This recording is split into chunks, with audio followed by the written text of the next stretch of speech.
예, 화면에 잘 보이시나 모르겠네요.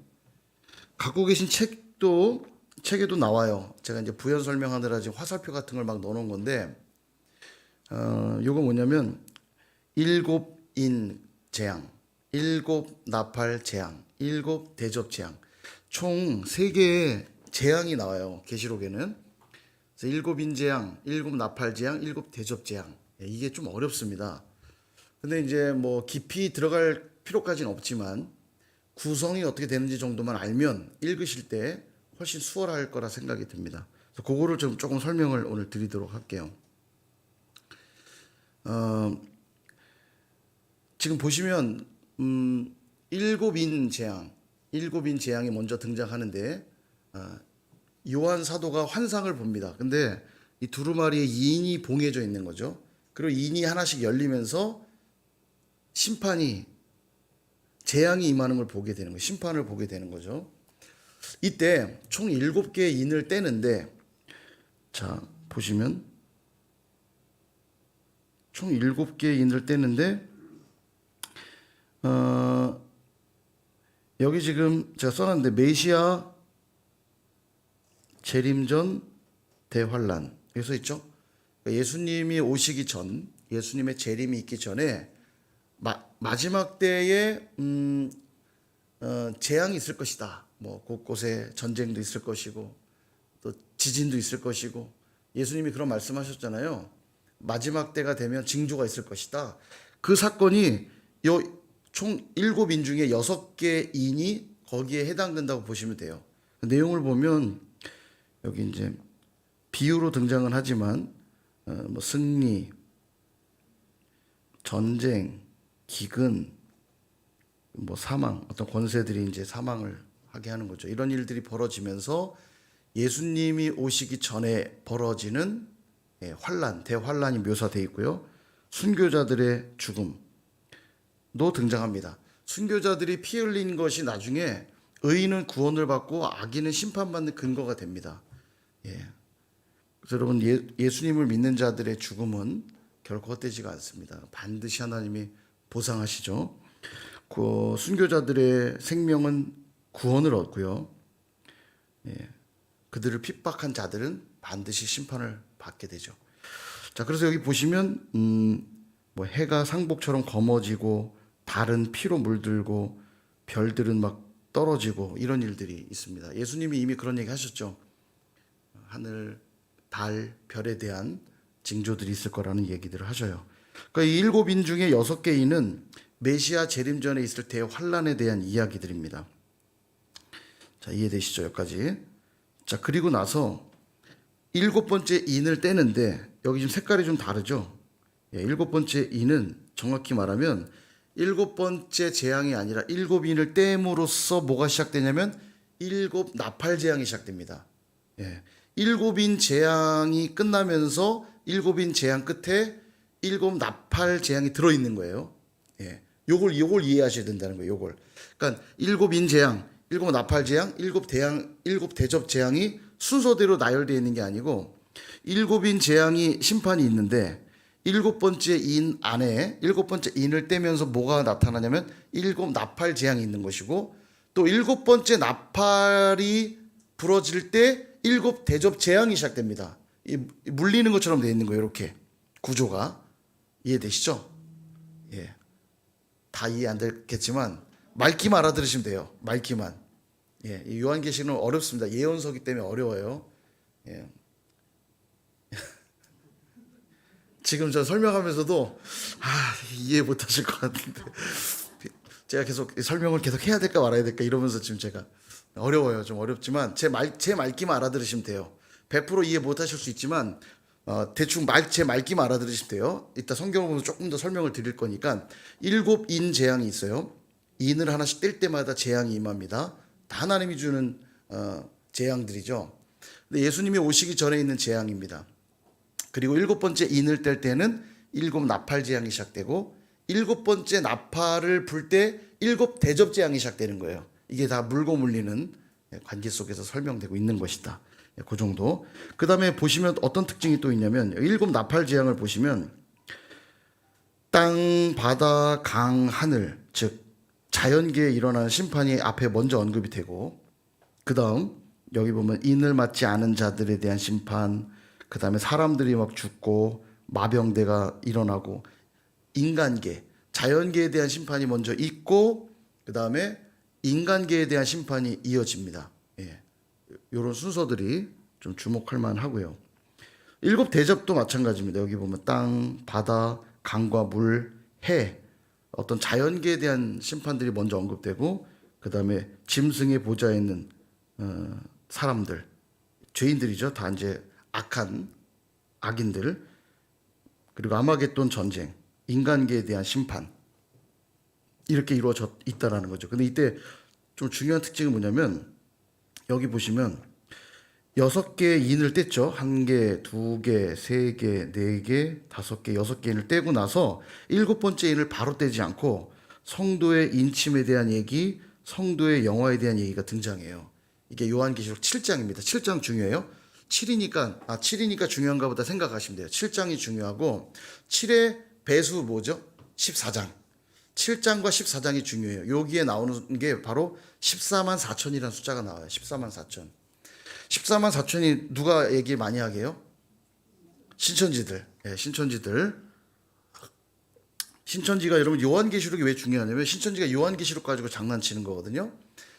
짝비유라고 그래갖고 요한계시록에 있는 이 비유로 등장하는 이야기들 가지고 이상하게 해석해가지고 자기들의 입맛에 맞게 하는 거죠. 14만 4천도 그래서 14만 4천이 인침받은 자의 수예요. 그러나 14만 4천이라는 게 정확하게 문자적인 숫자가 아니고 구원받은 자의 충만한 숫자를 가리키는 거거든요. 그런데 신천지들은 뭐라고 하냐면 14만 4천을 가지고 14만 4천 명만 구원을 받는다. 그러니까 너희들 열심히 믿어서 14만 4천에 들어야 된다. 이렇게 했는데 신도가 막 들어가지고 14만 4천이 넘어버린 거예요.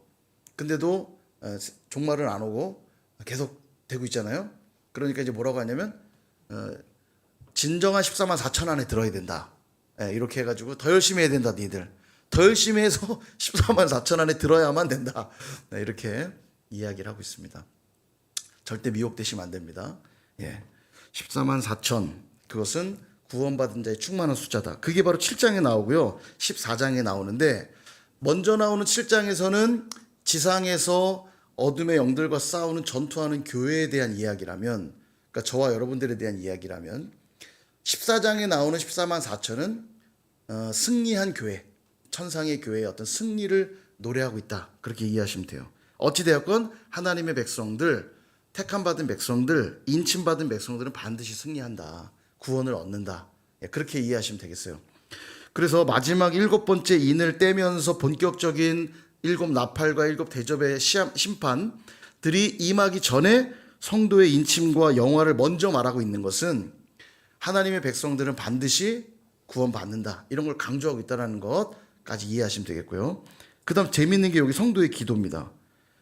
7번째 인을 떼는 순간 7 나팔 재앙이 시작되거든요. 근데 7 나팔 재앙이 시작되기 전에 먼저 나오는 게 뭐냐면 성도의 기도예요. 금대접에 향이 이렇게 올라가는 장면이 보여집니다. 이게 뭔 소리냐면, 성막에 들어가면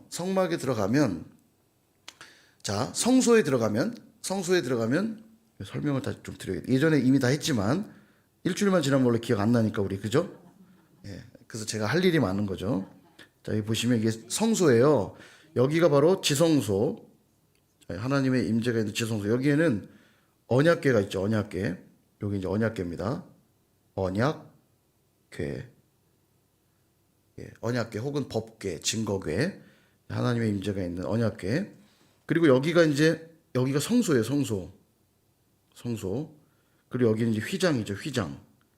휘장으로 가려놓습니다. 누구든지 하나님의 임재가 있는 곳을 들여다보면 죽을 수 있어서 여기 이제 휘장이 드려져 있어요.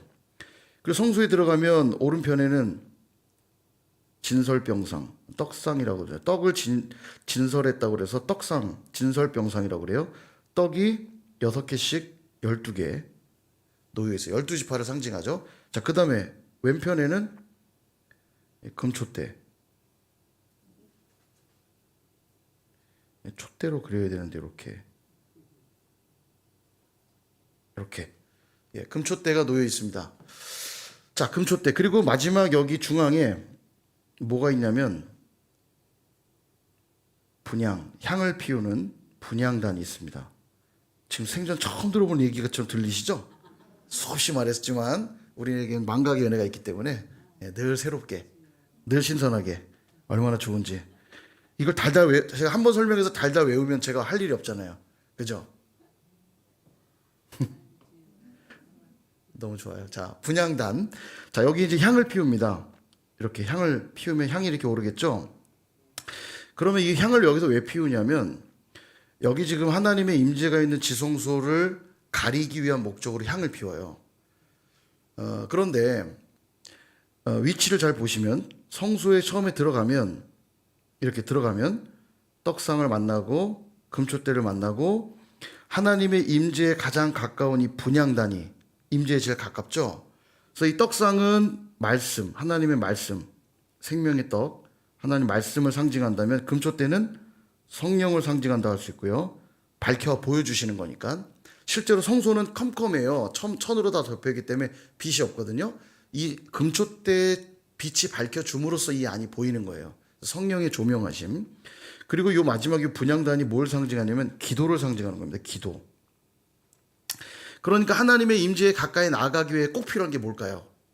다 필요하지만 가장 가까이 있는 게 기도예요. 기도.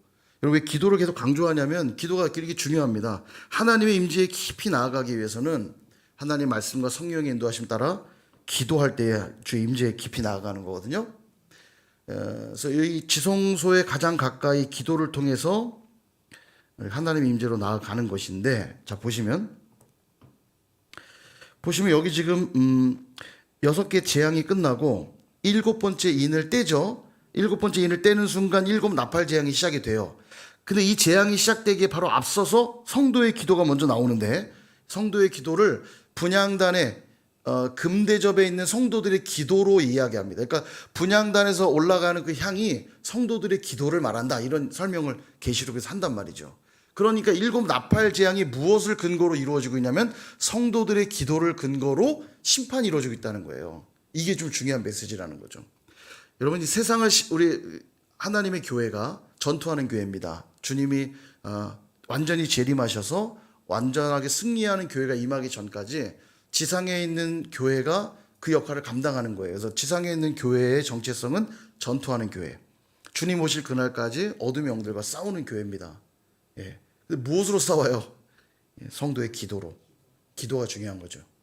기도할 때 하나님은 그 기도를 근거로 심판, 불신자들과 악한 세계를 심판하시는 거예요.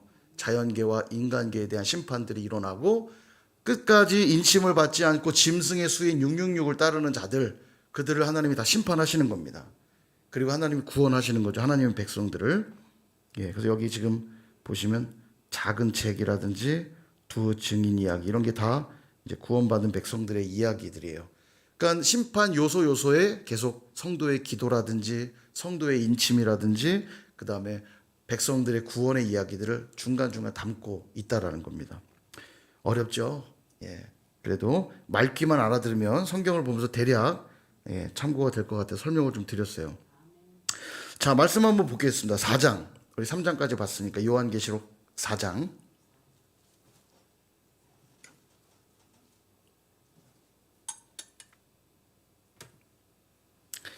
자, 요한계시록 4장.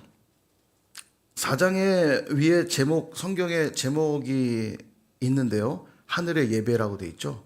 하늘의 예배. 천상의 예배라고도 말할 수 있습니다. 하늘의 예배에 대한 환상들을 보게 되는데 아주 아름다운 찬양이 나와요. 쭉 읽어보시고요. 자, 5장. 5장을 보시면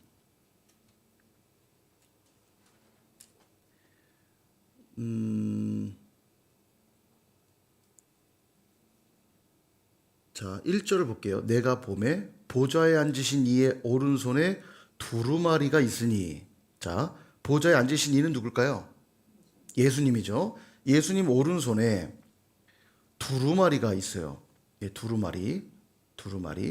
그런데 안팎으로 뭐가 써 있는데 인으로 봉해 있다는 거죠. 인이 뭐냐면 이렇게 편지, 옛날에 편지 보면은 편지 봉투에 편지를 넣고 아무도 못 열게 이 도장을 탁 찍는 거예요. 예, 그 인이에요. 인으로 이제 봉해 놓은 거죠. 그러니까 내용을 볼 수가 없는 거예요. 그죠? 자, 그런데 2절에 힘 있는 천사가 큰 음성으로 외치기를 누가 그 두루마리를 펴며 그 인을 떼기에 합당하냐. 천사가 이렇게 말을 합니다. 그리고 이제 3절에 하늘 위에나 땅 위에나 땅 아래에 능히 그 두루마리를 펴거나 보거나 할 자가 없더라. 요한이 보니까 그 두루마리를 펼 자가 없는 거예요. 감히. 그래서 4절에 내가 크게 울었더니 너무 슬픈 거예요. 이 두루마리를 펴서 그 안에 내용을 봐야 되는데 그걸 열 자가 보이지 않으니까 막 크게 울었어요. 그러자 5절에 장로 중에 한 사람이 내게 말하되 울지 말라. 유대 지파의 사자 다윗의 뿌리가 이겼으니 그 두루마리와 그 일곱인을 떼시리라. 누가 뗄 수 있다는 얘기입니까? 유다 지파 사자의 다윗의 뿌리가 누구예요? 예수님이죠. 예수님. 유다 지파로 오셨고 다윗의 후손으로 오신 예수 그리스도에 대한 묘사라고 보시면 돼요. 그분이 일곱인을 떼실 거라는 거죠. 자, 그래서 이제 6장에서 인을 떼기 시작하는 겁니다. 하나씩 볼게요. 체크만 하고 지나가면 되겠습니다. 집에서 좀 읽어보시고요. 자, 첫 번째 2절, 6장 2절. 내가 보니 흰 말이 있는데 흰 말에 동그라미 쳐주시고요. 그 흰 말이 면류관을 받고 나아가서 이기고 또 이기려고 하더라. 자, 첫 번째 인을 뗐을 때 모습입니다. 승리하는 장면이고요. 3절 둘째 인을 떼실 때 둘째 인 동그라미. 4절 붉은 말에 동그라미 치시고요. 둘째 인을 뗄 때 붉은 말이 나왔어요. 근데 붉은 말은 뭐 하는 거냐면 화평을 제하여 버리며 서로 죽이게 하고 또 큰 칼을 받았더라. 전쟁을 의미하는 겁니다. 전쟁. 예. 주님이 분명 마지막 날이 되면 곳곳에 기근이 있을 것이요, 전쟁이 있을 것이요, 민족이 민족을, 나라가 나라를 칠 것이고 막 이런 말씀하시잖아요. 여기 이제 그 얘기 하시는 거예요. 전쟁이 있을 것이다. 붉은 말. 그 다음에 5절 셋째 인 동그라미. 셋째 인. 자, 셋째 인에는 중간쯤 보시면 검은 말이라고 보일 거예요. 검은 말. 그죠? 검은 말. 찾으셨어요? 검은 말 동그라미. 제가 동그라미 치라고 한 이유 나중에 집에서 읽어보실 때 기억이 나실 거예요. 동그라미를 치면 들은 얘기가 어렴풋이 기억이 나면 읽을 때 훨씬 도움이 되실 거예요. 그래서 표시하시면 좋아요. 검은 말 체크하시고, 그리고 그 밑에 줄에 맨 마지막 줄에 맨 끝에 저울이라고 나오죠. 저울 동그라미. 예, 요 셋째 인은 기근에 대한 이야기입니다. 기근. 예, 저울. 뭐 먹을 것과 관계된 거죠. 저울을 달아서 이렇게 뭐 오늘 우리 잠언에서도 저울 얘기들이 있었지만 속이는 저울 뭐 이런 거 나왔지만 기근에 대한 심판이에요. 기근. 셋째 인은 기근. 검은 말. 자, 그다음에 7절 넷째 인 동그라미. 그리고 8절에 청황색 말이 나옵니다. 넷째 인을 뗐더니 청황색 말에 동그라미. 근데 그 탄자의 이름이 뭐냐면 사망. 예, 사망의 동그라미. 그래서 네 번째 인의 심판의 내용은 사망입니다. 예. 그 다음에 9절 다섯째 인 동그라미. 다섯째 인 동그라미. 여기에는 9절 중간 이후에 보시면 죽임을 당한 영혼들이 제단 아래에 있어. 죽임을 당한 영혼들이 누굴 말할까요? 순교자. 예, 그렇죠. 순교자를 말하는 겁니다. 순교자의 죽음을, 순교자의 피를 얘기하고 있는 거죠. 다섯째 인을 뗄 때 순교자들의 죽음을 보게 된 거죠. 예. 그리고 이제 12절 여섯째 인 동그라미. 여섯째 인에서는 큰 지진 동그라미. 그 다음에 해에다 동그라미. 또 조금 읽다 지나가다 보면 달이죠. 달. 그 다음에 13절에는 별. 해와 달과 별들이 막 검게 되고 피같이 되고 떨어지고 막 이런 일들이 있다. 그래서 17절에 보면은 진노의 큰 날 이렇게 써 있죠. 진노의 큰 날 동그라미. 진노의 큰 날이 이 말이라. 이게 이제 메시아가 재림하기 전에 있을 때 환란을 말씀하고 있는 겁니다. 이런 일들이 있는 거죠. 전쟁이 일어나고 기근이 있고 사망과 또 여기저기 순교자들의 죽음이 있고. 자, 그리고 아까 말씀드린 7장이 시작됩니다. 14만 4천에 대한 설명이 있다고 그랬죠. 자, 여기 볼게요. 신천지가 이상하게 해석을 하니까. 자, 저희 보시면 4절, 내가 인침을 받은 자의 수를 들으니 이스라엘 자손의 각 지파 중에서 인침을 받은 자들이 14만 4천이니. 자, 왜 14만 4천인지 볼까요? 5절, 유다 지파 중에 인침을 받은 자가 1만 2천이요. 1만 2천 명씩 12지파니까 14만 4천인 거예요. 이해되시죠? 14만 4천이 그냥 나온 숫자가 아니라 12지파, 각 지파별로 1만 2천 명씩 모이다 보니까 합쳐진 모든 무리의 숫자가 14만 4천 명인 거죠. 그러면 14만 4천이라고 하는 이 숫자가 주는 영적인 의미가 뭐냐? 자, 화면을 보시면 14만 4천 명. 그죠? 이렇게. 아까 12지파라고 그랬죠? 12지파. 12지파는 12지파 12사도. 구원받은, 하나님 택함 받고 구원받은 사람들의 영적인 의미라고 보시면 돼요. 예. 그리고 10 곱하기 1000.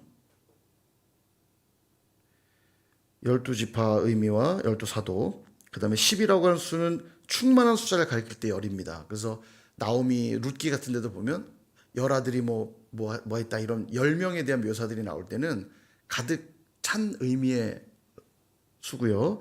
이것도 그 10의 3승이니까 가장 극대화된 숫자들이에요. 결국은 14만 4천이 의미하는 숫자적인 영적인 의미는 구원받은 자들의 충만한 숫자를 말하는 거예요. 그러니까 이걸 문자적으로 적용하면 안 된다는 얘기입니다. 14만 4천 명 하나 둘 숫자 이렇게 세 가지고 14만 4천이 아니고 하나님 앞에 택함 받고 구원받은 자들의 충만한 숫자를 가리키는 것이다. 그러니까 예를 들면 하나님이 택하고 구원받은 백성은 절대 포기하지 않으시잖아요. 생명책에 이름이 기록된 자는 하나님 반드시 구원하시잖아요. 예, 그 하나님의 완전한 구원하심에 대한 약속의 숫자라고 이해하시면 됩니다. 이게요. 이해되시죠? 그러니까 이거를 그냥 숫자적으로 문자적으로 이해하면 오류가 있는 거죠. 그렇게 14만 4천 명이 뭘 하냐면 예배를 드립니다. 12절. 오늘 찬양도 여러분 10절 찬양도 부르셨는데 그들이 각 나라와 족속과 백성과 방언 아무도 셀 수 없는 큰 무리가 나와서 찬양을 하기를 구원하심이 보좌에 앉으신 우리 하나님과 어린 양의 기도다 찬양을 불러요. 예, 엄청 아름다운 장면이죠. 나중에 이걸 보시게 될 겁니다. 하나님 나라 가면 이 아름다운 온몸에 소름이 돋는 이 영광스러운 예배의 현장을 여러분 경험하게 될 거예요. 단 천국에 가면, 천국에 못 가면 못 봐요. 예, 여러분 택함 받은 백성이십니까? 확신이 없으십니까? 예. 그렇습니다. 자, 그래서 이제 2인을 떼기 전에 6개의 인을 떼고 예수님의 재림 전에 있을 대환란을 보여준 다음 7째 인, 본격적인 심판이 드러나기 전에 먼저 이렇게 성도의 인침받아 구원받음과 그들의 그 영화로움, 아름답게 변화되어 예배하고 영광스러운 모습들을 먼저 보여주시고 이제 본격적인 심판이 등장하는 거예요. 8장부터. 자, 8장 1절을 보면 7째 인을 뗄 때, 드디어 7째 인을 떼죠. 자, 7째 인의 동그라미. 그리고 하늘이 반 시간쯤 고요하더니. 자, 보세요. 지금 심판이 계속되고 있는데 7째 인을 딱 뗐는데 하늘이 반 시간쯤 고요했대요. 한 30분 정도 고요했다. 조용했다. 어떤 느낌일까요? 평안하다 이런 느낌이었을까요? 어떤 느낌이었을까요? 막 재앙이 계속되고 있는데 7번째 인을 떼는 순간 갑자기 조용해. 마치 태풍이 몰려오기 바로 전에 폭풍 전야라고 그러잖아요. 예, 폭풍이 오기 전에 고요하잖아요. 태풍의 눈 속에 들어갈 때. 그 느낌이에요. 이 엄청난 긴장감이 임하고 있는 겁니다. 이제 심판이 임할 거니까. 자, 이때 2절. 내가 봄에 하나님 앞에 7 천사가 서 있는데 7 나팔을 받았더라. 드디어 이제 심판을 선언하기 위한 천사들이 7 나팔을 받았어요. 그리고 바로 심판이 시작되는 게 아니라 뭐가 등장하냐? 아까 설명드렸던 성도의 기도. 자, 3절. 또 다른 천사가 와서 제단 곁에 서서 금향로를 가지고 많은 양을 받았으니 이는 모든 성도의 기도와 합하여 보좌 앞 금 제단에 드리고자 함이라. 향연이 분향단에서 피운 향이요. 이 향연이 성도의 기도와 함께 천사의 손으로부터 하나님 앞에 올라가는지라. 지금 여러분이 저와 여러분이 이 땅에서 기도할 때 천사가 그 기도를 들고 하나님 앞에 그 향연, 하나님 앞에 드려지는 그 향연이 분향단의 향처럼 오늘 하나님의 임재 앞에 우리가 기도할 때 천사가 그 성도의 기도를 가지고 올라가는 거예요. 그리고 거기에는 구원의 역사도 일어나고요. 심판의 역사도 일어나는 겁니다. 그러니까 이 성도의 기도는 별게 아닌 게 아닌 거예요. 하나님이 그 성도의 기도를 근거로 심판을 거행하신다니까요. 예, 놀랍죠? 예, 놀라운 얘기입니다. 자, 그리고 보세요. 5절. 천사가 향로를 가지고 제단에 불을 담아다가 땅에 쏟음에 우레와 음성과 번개와 지진이 나더라. 아까 향로 안에 뭐 들어있던 게 뭐예요? 성도의 기도 아닙니까? 이것을 땅에 쏟자 심판이 많은 거예요. 이 성도의 기도가 성도의 기도를 근거로 심판을 행하고 계십니다. 그래서 교회는 중요해요. 우리가 축복할 때 복이 임하고 교회를 박해하잖아요. 심판을 받습니다. 이 무서운 거예요.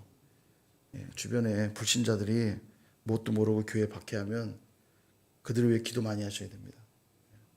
망하는 길이에요. 망하는 길. 교회를 박해하고 성공한 사람이 없습니다. 교회 박해하시면 안 돼요. 하나님의 몸된 교회잖아요. 그죠?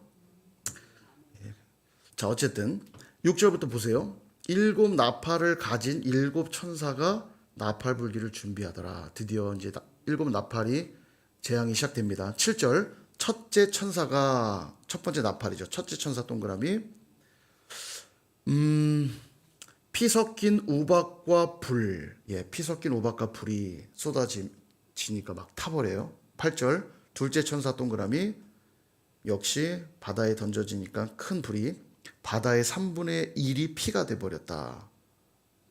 10절. 셋째 천사 동그라미. 역시 강들의 3분의 1이 별이 떨어져서 이제 물샘에 떨어졌다. 물이 쓰게 되어서 사람들이 죽게 됐다고 하고요. 12절. 넷째 천사 동그라미. 역시 해달 별 어두워지고 컴컴해졌다. 자, 네 번째 나팔까지 불고 났을 때 13절에 내가 또 보고 들으니 공중에 날아가는 독수리, 독수리가 뭐라고 하냐면 말을 합니다. 동물이 말하는 부분이 한 3곳 정도 있어요. 성경에는. 여기 지금 독수리가 말을 하는데 뭐라고 하냐면 땅에 사는 자들에게 화가 있을 거라고 독수리가 말을 합니다. 이 독특한 삽경인데요. 그러니까 계시와 계시 사이에 들어있는 그런 문학적 요소라고 말할 수 있죠. 막 굳이 표현한다면 긴장감을 더 극대화하고 있는 거예요. 지금 첫 번째 나팔, 두 번째, 세 번째, 네 번째 나팔까지만도 상당히 두려움을 주는 심판들이 이루어지고 있는데 독수리가 와서 말을 하는 거예요. 화가 있을 것이라고. 엄청난 이제 심판의 무서움을 계속 말하고 있는 겁니다. 그리고 9장 다섯째 천사, 5번째 나팔 부는 거예요. 다섯째 천사 동그라미. 무적의 열쇠를 받았다. 뭐 막 권세가 나오고 막 그럽니다. 쭉 읽어보시고요. 엄청 무서워요. 그러나 예수 믿는 자들은 두려워할 필요 없죠. 13절 여섯째 천사 동그라미. 여섯째 천사 동그라미. 역시 여기서도 엄청난 일들이 벌어지는데 16절에 보면 마병대의 수가 2만 만이니까 2억이라는 얘기입니다. 2억. 2만의 만이니까 2억이에요. 2억. 군대 수가 2억. 그래서 예전에 세대주의자들이 이걸 뭐라고 해석했냐면 군대 중에 2억의 군대가 있는 나라가 어딘가 세보니까 있는 거예요. 어느 나라가 군대가 2억이 넘을까요? 맞춰보실래요? 우리나라 인구는 6천만도 안 되는데 군인만 2억이 넘는 나라가 있어요. 어딜 것 같으세요? 미국이요? 일단 인구가 많은 나라여야 되겠죠. 그죠? 일본 인구가 한 2억이 안 되나요? 일본이? 2억이 안 될 것 같은데 미국도 한 3억 인구가 3억쯤 되나요? 군대가 2억 정도 되려면 웬만한 나라는 불가능해요. 중국, 인도 이 정도 돼야 15억 막 20억 이 정도 돼야지 군대가 한 2억 되는 거 아니겠어요? 84년도인가요? 제가 기억하기로는 84년도인지 6년도인지 군인 발표했을 때 중국 군대가 2억이 넘는 걸로 발표가 났어요. 86년도인가요? 그래서 이걸 가지고 이제 마지막 아마겟돈에서 전쟁은 그 어디죠? 갑자기 지역이 생각이 안 나네. 그 성경의 아마겟돈 전쟁의 16장에 나오는데요. 여기 보면은 마지막 그 전쟁이 근데 그 지명이 갑자기 생각이 안 나네요.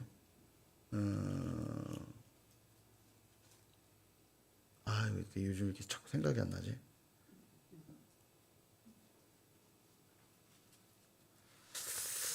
아무튼 거기 있어요. 이스라엘의 그 전쟁이 일어나는 그 지역.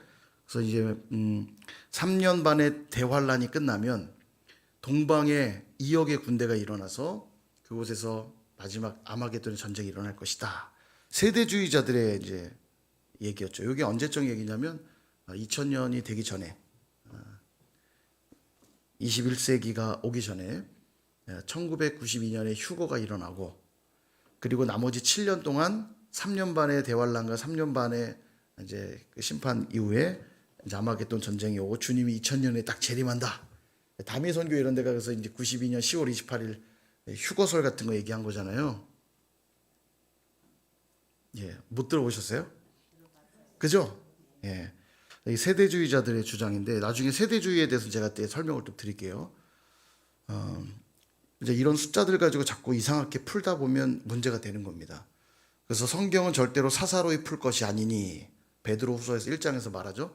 예언은 사사로이 풀 것이 아니니 신천지라든지 다른 이단들이 다 그래서 계시록을 주로 자꾸 푸는 이유가 야구 비유적 표현이 많다 보니까 자기들 입맛에 맞게 해석을 하는 겁니다. 이게 문제가 되는 거죠. 자, 참고만 하시고요. 그 다음 오늘은 어디까지면 11장까지만 보고 마칠게요. 12장부터는 내용이 좀 다르거든요.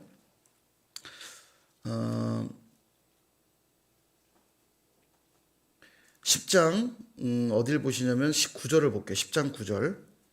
10장 9절에 보니까 내가 천사에게 나아가 작은 두루마리를 달라 한즉 천사가 이르되 갖다 먹어버리라. 작은 두루마리를 먹어버리래요. 내 배에는 쓰나 내 입에는 꿀같이 달리라. 두루마리. 그러니까 하나님의 말씀을 먹으니까 배에는 쓴데 입에는 꿀같이 달더라. 그렇습니다, 여러분. 우리가 하나님 말씀을 받으면요, 꿀송이처럼 달아요. 하나님이 주시는 말씀의 은혜가. 근데 그 말씀이 또 삶에서 살아낼 때는 때로는 참 쓸 때가 있어요. 근데 원래 약이 쓴 법 아닙니까, 그죠?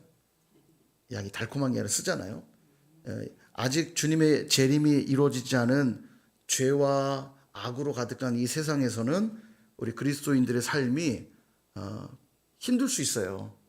그것이 불행하다는 의미는 아니지만 말씀대로 살아가는 삶에 있어서 이 땅에서의 삶이 고단할 수 있습니다.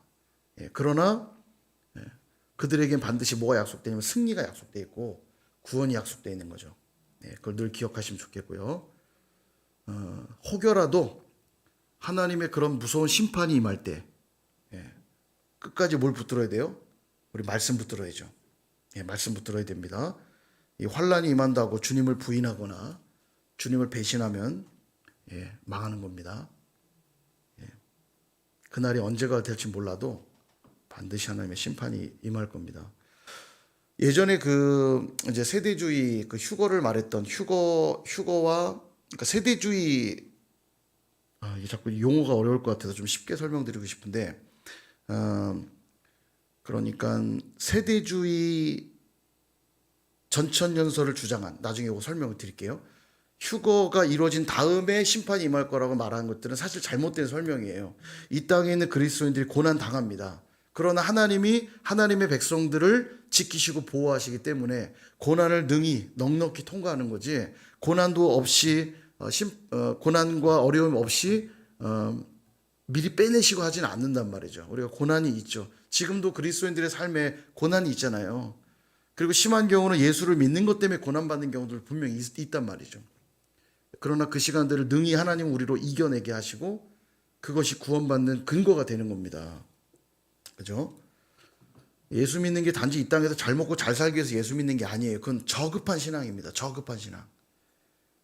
여기 성경에는 잘 먹고 잘 살았다는 얘기보다 예수 믿어 하나님 믿어 고난받았다는 얘기가 훨씬 많아요.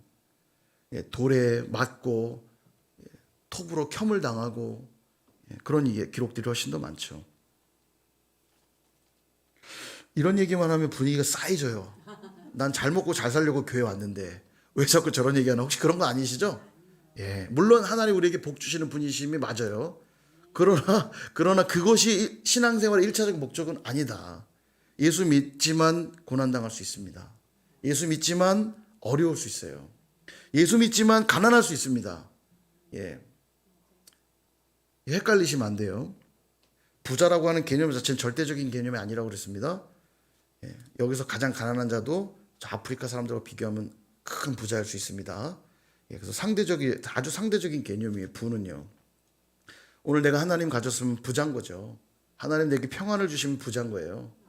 부자라고 해서 근심 없이 살 것 같죠? 부자는 더 많은 근심이 있습니다. 돈이 많아 보세요. 근심도 많아집니다. 그러니까 돈이 하나님 된 사람은 절대 평안이 없어요. 돈을 지키려고 안간힘을 쓰거든요. 하나님이 가진 자들은 평안이 있죠.